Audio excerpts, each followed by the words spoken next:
Ha? Minek örültök, fiúk? Ki jött? Mi jött ki? Egy Flöret nevű szendvics. És az miért jó? Csöpög a zsírban és a ketchupban. Aki ránéz, az elhízik. Kettőből áll és 20 marha húsból. Oké, azt hiszem már kapizsgálom. De biztos egészséges ez? Hát egy kicsit sem. Ráadásul ma reggel nyílt az első boltja. Jó, de a dagitábor nincs ingyen.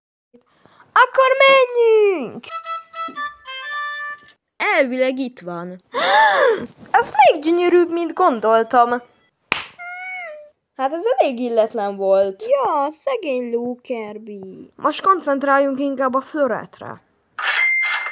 Végre már! Jaj, nem már! Ez a nem hagyományiban! A földlövő is alul van értékelve. A hasmosás is?